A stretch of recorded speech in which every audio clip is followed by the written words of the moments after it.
राधाष्टमी, गौरी अष्टमी, जिसके घर में शांति ही ना रहती हो, सुख ही नहीं है, क्लेश 24 घंटे बना हुआ है, घर में ना कोई बात ना कोई प्रसंग, उसके बाद भी सबका मुंह फूला हुआ है, उसके बाद भी सबका चेहरा उतरा हुआ है।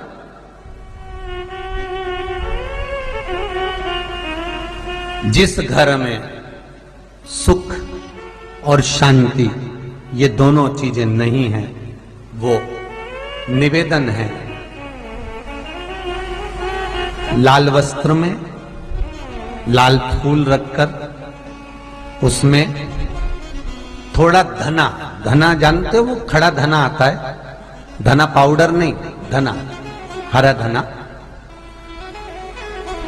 और 5 गोल सुपारी, जो गोल सुपारी होती है पूजन वाली सुपारी, 5 पूजन वाली सुपारी, 5 बेलपत्र इस लाल वस्त्र में रखकर घर के मध्य भाग में पूरे घर का केंद्र बिंदु मिला लो, पूरे घर का नाभि कोण मिला लो, पूरे घर का नाभि स्थल, मध्य स्थल मिलाकर वहां पटे पर रखकर कुंकू चावल से पूजन कर उस पर 3 बार पानी को फेर कर भगवान श्री गणेश जी महाराज के मंदिर में बिना बोले जो रखकर आ जाता है, उसके घर में कभी क्लेश नहीं होता, सुख और शांति ये दोनों प्रवेश कर जाती है। नरेन ने बोला, लक्ष्मी आज शनिवार का दिन है, जिस दिन अपन इस दरिद्रता से मिलने के लिए पीपल के पेड़ के नीचे आए हैं। हिंदू धर्म में ये दिन पीपल के वृक्ष के लिए पूजनीय होगा। जो भी शनिवार के दिन पीपल के वृक्ष की पूजन करेगा, दूध चढ़ाएगा या मिष्ठान का भोग लगाएगा, लक्ष्मी और नारायण उसके घर में प्रवेश कर जाएगा। लक्ष्मी और नारायण उसके घर में प्रवेश करेगा, इसलिए नियम बनाया। कौन से दिन का? शनिवार। लक्ष्मी जी बोली, नारायण आपने तो एक दिन का वार लिख दिया, शंकर जी ने 7 वार बनाए हैं, रविवार, सोमवार, मंगल, बुध, गुरु, शुक्र और शनि, ये शिव जी ने बनाए। अब एक दिन आपने अपना बना लिया, बाकी के दिन अगर कोई इस पीपल के वृक्ष के नीचे आएगा और यहां तो दरिद्रता बैठी है, तो उसका क्या होगा? भगवान नारायण बोले, सुन दरिद्रता, तेरे से एक विनती है, अगर कोई भी मनुष्य इस पीपल के पेड़ के नीचे अगर 7 दिन में आता है और उसके हाथ में अगर कोई सामग्री होती है, तो तू उसके घर में प्रवेश नहीं करेगी। नियम है पीपल के वृक्ष का, या तो पानी का लोटा लेकर जाओ, कुंकू का चोपड़ा लेकर जाओ, शक्कर लेकर जाओ, या पेड़ के नीचे चींटी को डालने के लिए आटा ले जाओ, पर खाली हाथ पीपल के वृक्ष के नीचे कभी मत जाओ, कभी नहीं जाओ। उस क्रम को देखिए। भगवान शंकर पर विश्वास रखकर एक एक पल, एक एक घड़ी, एक एक समय, एक एक नक्षत्र का शिव महापुराण में वर्णन है। यहां तक शास्त्र कहता है कि पीपल के वृक्ष की जब भगवान शिव रचना करे, पीपल के वृक्ष की जब रचना करी गई, तो उस पीपल के वृक्ष में भी कौन सा समय किसका है, ये शिव महापुराण वर्णन करती है। सुबह 4 बजे से लेकर 7:30 बजे तक पीपल के वृक्ष में ब्रह्मा जी का वासा होता है। 7:30 बजे से लेकर 10:30, पौने 11 बजे तक पीपल के वृक्ष में भगवान विष्णु का वासा होता है। 10:30 बजे से लेकर पीपल के वृक्ष में 11:30 बजे तक पितरों का वासा होता है। 11:30 बजे से लेकर 12:30 बजे तक पीपल के वृक्ष में आहूतों का वासा होता है। 12:30 बजे से लेकर शाम को 4 बजे तक पीपल के वृक्ष में वासुकों का वासा होता है। 4 बजे से लेकर शाम को 7:30 बजे तक पीपल के वृक्ष में शंकर का वासा होता है। 7:30 बजे से लेकर 9:30 बजे तक पीपल के वृक्ष में कुबेर का वासा होता है।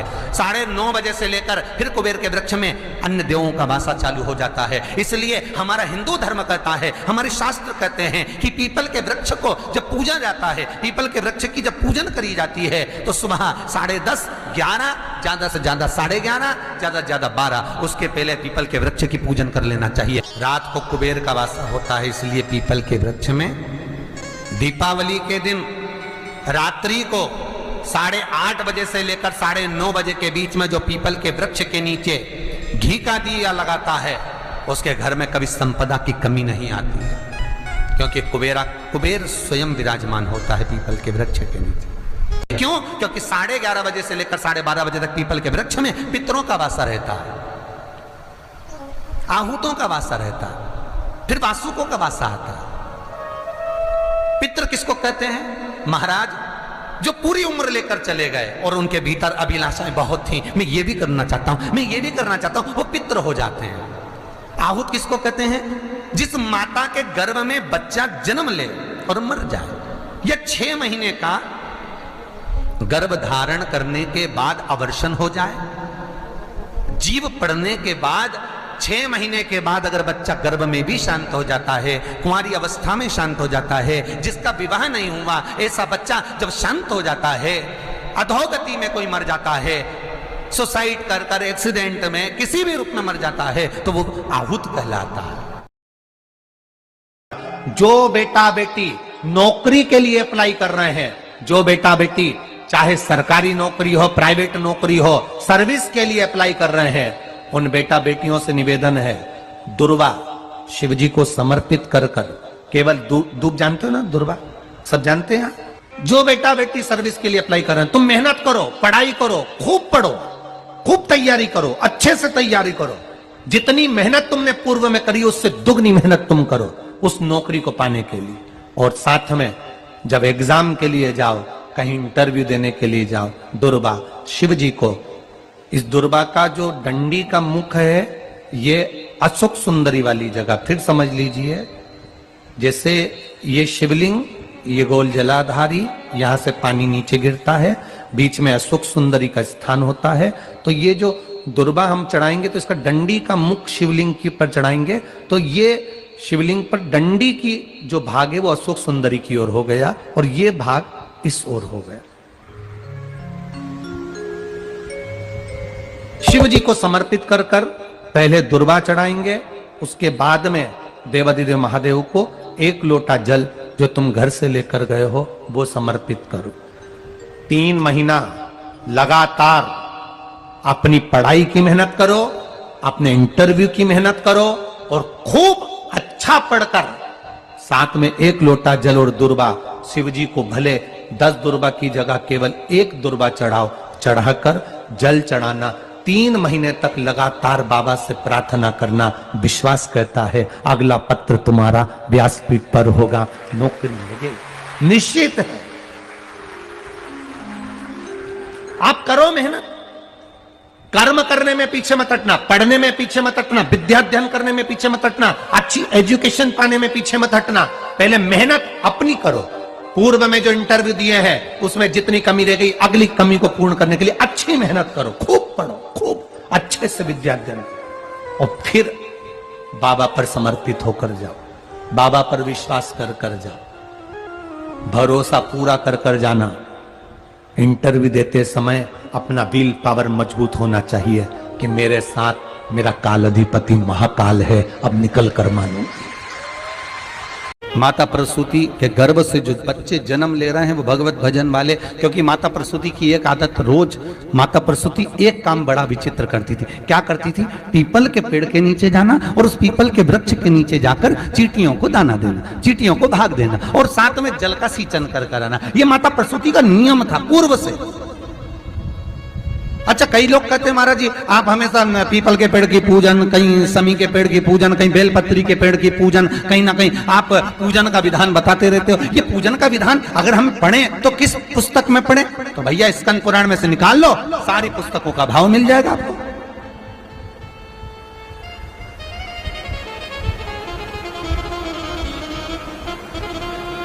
क्यों हमारे हिंदू धर्म में कहा गया कि आंवला नवमी पे आंवले की पूजन करो, दशा माता के दिन पीपल की पूजन करो? क्यों क्यों वर्णन कर शास्त्र क्यों कहता है? उसका विधान यहां पर लिखा है। माता प्रसूति ने जितने बच्चों को जन्म दिया, 60 कन्या माता प्रसूति के गर्भ से जन्मी। माता प्रसूति के गर्भ से पुत्रों का भी जन्म हुआ, पर जितनी कन्या और जितने पुत्र का जन्म होता था माता प्रसूति उनके गर्भ के समय पर पीपल के वृक्ष की परिक्रमा करती, पीपल के वृक्ष में दाना देती, पीपल के वृक्ष में जल का सिंचन करती, पीपल के वृक्ष में पूजन करने के लिए जाती। तो माता अगर मन में भाव होगा भगवान की भक्ति का, भले सामने पीपल का वृक्ष हो पर भाव अगर मन में होगा तो भगवान संतान भी वैसी ही देगा। अब तुम्हारे मन में तो बस डॉक्टर ने कह दिया बेड रेस्ट है, रिमोट हाथ में लेके दिन भर टीवी, और टीवी में भी कथा नहीं केवल वो नाटक, और नाटक में भी ऐसे ऐसे नाटक हो गए कि 24 घंटा कहीं ना कहीं की रोती मिले। जब देखो जब नाटक चालू हो ना तो पूरे नाटक में थोड़े दिन ऐसे आते हैं जिसमें नाटक के जो रोल करने वाले हैं वो मुस्कुराते हुए दिखेंगे, बाकी के समय तो रोते ही मिलेंगे। तो औलाद भी ऐसी पैदा हुई कि इनको गोदी में रखो तो चुप, नीचे सुला तो पे करे। और कई कई बूढ़ी बूढ़ी माताएं तो फिर कह भी देती है हमारी भी 4 औलाद थी, हमने भी पाला, हमारे भी 6 बच्चे थे, हमने भी पाला। पर धन्य है री बहू तेरी औलाद, धन्य। कई कई माताएं कह देती अपनी अपनी बहुओं से, और बहुओं को बड़ा बुरा लगता कि बताओ हमारी सास ने कैसी बात कर दी। तो देखो एक सास के 5-5, 6-6, 7-7, 8-8 बच्चे होते थे, 4-4 बच्चे होते थे, सबका पालन करती थी, सबका देखती, ध्यान रखती, अकेली। सारे बच्चों का दूध देना, उनके वस्त्र चेंज करना, बदलना, भोजन देना, ये करना। बूढ़ी बूढ़ी माताओं पर जब पूछो तो सही। और आज के जमाने में ले दे के तो 2 औलाद, और किसी किसी की तो 1 ही, और वो भी ऐसी गजब। भगवान भगवान भगवान। हे द्वारकानाथ, सास भी सोचे अनोखी पैदा करी इसी ने। सास भी देवी देवता धोख लगाने जाए तो सबसे पहले सिर पे पल्लू लेके जय हो मेरी शीतला माता। गजब की पैदा करी औलाद तो इसी ने पैदा करी, बाकी के सब ने तो यूं करी, इसी की हुई।